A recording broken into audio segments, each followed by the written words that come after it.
No not now, thank you. আমার কি phone করছে? Birthday party. I'm so sorry, I can't go to the birthday party. Yeah, thank you.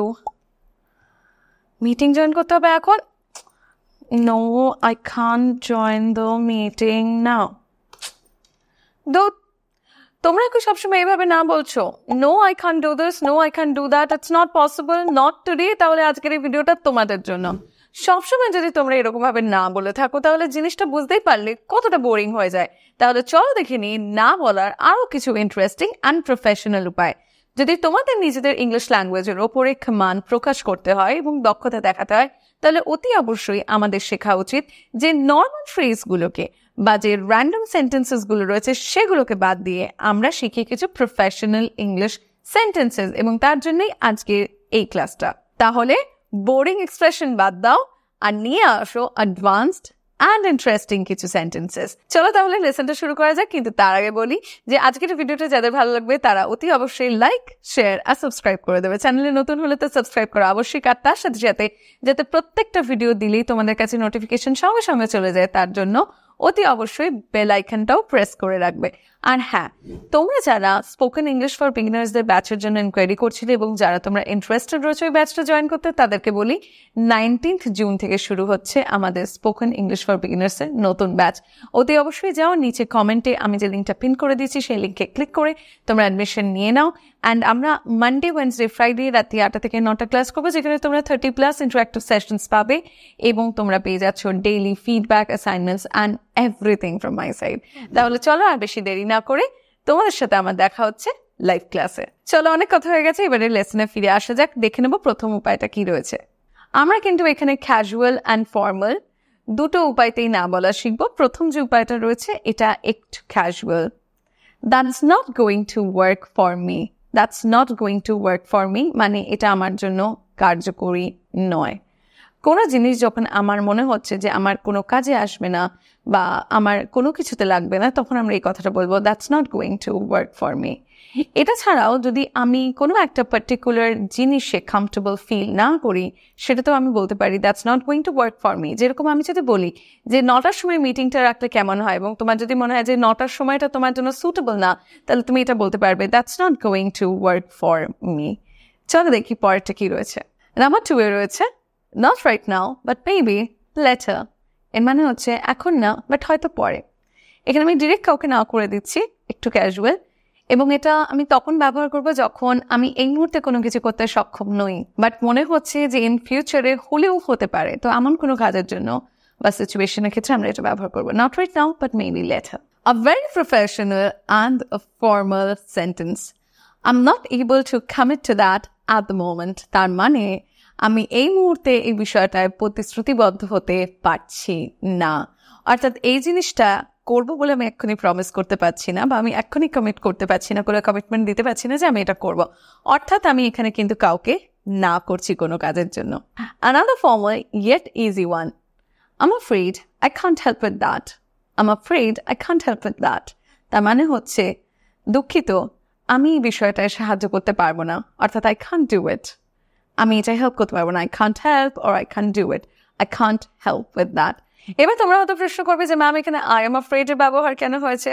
Well, নেটিভসরা I am afraid এর ব্যবহার সেন্টেন্সের শুরুতে তখন করে যখন তারা এমন কোনো কিছু বলতে যাচ্ছে যে বিষয়ে তারা নিশ্চিত যে সেটা সামনের ব্যক্তিটিকে হয়তো নিরাশ করে দেবে বা হয়তো রাগিয়ে দেবে। সো যখন আমরা এমন কিছু বলছি যেটার জন্য সামনের ব্যক্তিটি ডিসঅ্যাপয়েন্ট হয়ে যাবে বা হয়তো একটু আপসেট হয়ে যাবে, মেবি রেগে যাবে, তো তখন আমরা বলবো I am afraid। আগেই আমরা বলে দিই I am afraid, maybe I'm afraid he's not available right now, or I'm afraid she'll be late।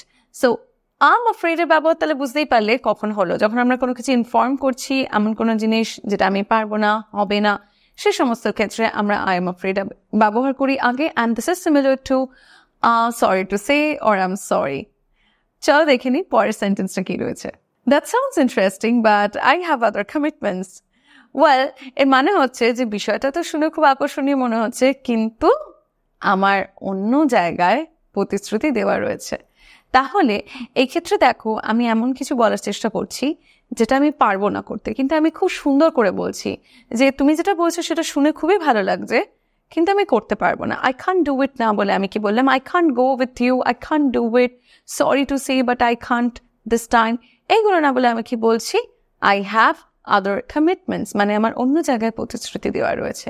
তাহলে তুমি যদি অন্য কোনো কাজের জন্য কাউকে প্রমিস করে থাকো করবে বলে, এবং তার পরে হয়তো ধরে নাও তোমার কমিটমেন্টের পরে কেউ কোনো কিছু বলছে যে চল এখানে যাই বা চল এটা করি, নতুন কোনো মুভি রিলিজ হয়েছে ফর এক্সাম্পল, চলো নতুন সেই মুভিটা দেখতে যাই, অবশ্যই দ্যাট সাউন্ডস ইন্টারেস্টিং, বাট আমার আগে একটা কমিটমেন্ট দেওয়া রয়েছে, তো আমি সেটাতেই স্টিক থাকবো। তাই এই ক্ষেত্রে আমরা এটাই ব্যবহার করবো, that sounds interesting but I have other commitments. Next one, I like to think about ইট, মানে আমাকে এই বিষয়টা একটু ভাবতে হবে। এটা আমরা প্রফেশনাল ফর্মাল সেটিংয়েও ব্যবহার করতে পারি, ক্যাজুয়াল সেটিংয়েও এটা আমরা ব্যবহার করতে পারি। যখন কোনো বিষয়ে ভাবার জন্য আমি একটু সময় চাই, তখন আমি এই সেন্টেন্সটা ব্যবহার করবো, I need to think about it. So কনক্লুশনে জাম্প না করে, একেবারেই নিজের রিপ্লাইটা না দিয়ে, কিছু না ভেবেই কিছু না বলে, আমরা যদি একটু সময় নিয়ে সিদ্ধান্ত নিয়ে ভালো করে ভেবে বলতে চাই, তাহলে আমরা এটা বলবো, I need two think about it. A very nice way to say no, বা একটু সময় নেওয়ার জন্য না বলার জন্য খুবই ভালো একটা উপায়। পরেরটা দেখি, I don't think I'm the right person for this. এটা আমরা কখন ব্যবহার করব, যখন ধরে নাও কেউ আমাকে এমন কোনো প্রশ্ন করেছে যেটা আমার এরিয়া, আমার স্কিল সেট বা আমার এক্সপার্টিজ এর বাইরে। যেরকম আমি একজন ইংলিশ ট্রেনার, কেউ এসে যদি আমাকে ফিজিক্স বা কেমিস্ট্রি কোয়েশ্চেন করে, সেই ক্ষেত্রে ডেফিনেটলি আমি আনসার দিতে গিয়ে একটু ডিফিকাল্টি ফেস করব, তার কারণ সেটা আমার এরিয়া বা আমার এক্সপার্টিজের বাইরে। তাহলে এরকম কোনো সিচুয়েশনে আমরা আই ডোন্ট নো না বলে বা নো আই কান্ট আনসার না বলে আমরা এটা বলবো, I don't think I'm the right person to answer this. And যদি তোমরা এই সেন্টেন্সটা ব্যবহার করো, believe me, this one sounds professional and so smart. চলো দেখে নিই পরে আমাদের জন্য কি অপেক্ষা করছে। I wish I could, but it's just not possible for me right now.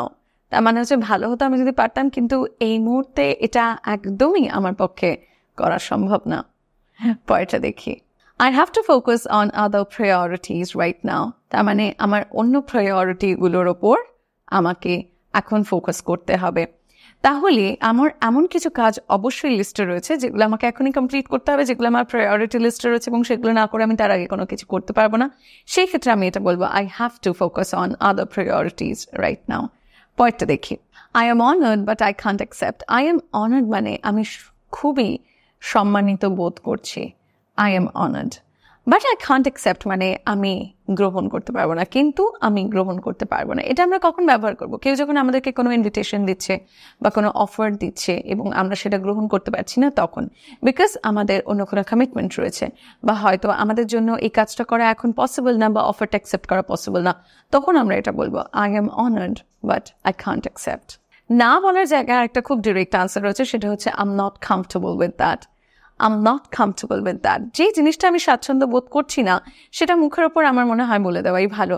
So yes, you can definitely say this, I'm not comfortable with that. এটা প্রফেশনাল সেটিংয়েও ব্যবহার করা যায়, আবার এটা ক্যাজুয়াল সেটিংয়েও ব্যবহার করা যায়। A direct way of saying that you are not comfortable with something. It's not a good fit for me. It's not a good fit for me. তোমার জন্য যখন কোনো জিনিস মানানসই হচ্ছে না, বা যে জিনিসটা তোমাকে স্যুট করছে না, অর্থাৎ সেটা তোমার সময়ের সাথেও হতে পারে, সেটা তোমার মতামতের সাথেও হতে পারে, সেই ক্ষেত্রে তুমি এটা বলবে, it's not a good fit for me. সেটা টাইমের ক্ষেত্রেও হতে পারে যে এই টাইমটা আমার জন্য ঠিক কাজ করছে না, it's not a good fit for me. তাহলে এটা আমার জন্য ঠিক মানানসই হচ্ছে না, সেই ক্ষেত্রে আমরা বলবো, it's not a good fit for me. পরেরটা দেখি, My schedule won't allow a tremendous professional one. তার মানে আমার সময়সূচি এটার অনুমতি দেবে না। শিডিউল কোন জিনিসটা, যেখানে আমরা সমস্ত কাজগুলোকে পরপর লিখে রাখি, রাইট? জেনারেলি আমাদের প্রত্যেকের কাছেই কাজের একটা শিডিউল থাকে, এবং সেই শিডিউলের বাইরে যখন তুমি যেতে পারবে না, সেই শিডিউলের যখন তুমি আর কিছু অ্যাড করতে পারবে না, মেবি ইটস ভেরি হেক্টিক, তখন তুমি এই কথাটা বলবে যে মাই শিডিউল ওয়ন্ট অ্যালাউ, মানে আমার শিডিউল এটার অনুমতি দেবে না, মানে আমার শিডিউলের বাইরে আমি বেরোতে পারবো না। I have a tight schedule, that's not something I can take on, মানে এটা এমন জিনিস না যেটা আমি নিতে পারবো, অর্থাৎ আমি এখন আর কোনো কাজ নিতে পারবো না, আমার শিডিউল টাইট রয়েছে এবং এখন আমি আর কিছু এটা অ্যাড করতে পারবো না, তখন আমরা এটা বলবো, that's not something I can take on. But simply আমি যখন বলছি আমি এই কাজটা করতে পারবো না, আমি এই কাজটা নিতে পারবো না, এটার রেসপন্সিবিলিটি আমি নিতে পারবো না, তখন আমি এটা বলতে পারি that's not something I can take on. মানে সিম্পলি আমি এখানে কোনো কাজের রেসপন্সিবিলিটি নিতে চাইছি না, তো আমি সেই ক্ষেত্রে বলছি that's not something I can take on. And that's it, guys. I hope that you have enjoyed this fantastic lesson. যদি ভালো লেগে থাকে অতি অবশ্যই লাইক করে দিও, সাবস্ক্রাইব করো যারা চ্যানেলে নতুন রয়েছে আরো এরকম ইনফরমেটিভ ইংলিশ লার্নিং কন্টেন্টের জন্য, আর অতি অবশ্যই কমেন্ট করে জানিয়ে কেমন লাগছে। দেখা হচ্ছে খুব তাড়াতাড়ি পরবর্তী ভিডিওতে। Until then, keep practicing and stay connected. Bye bye.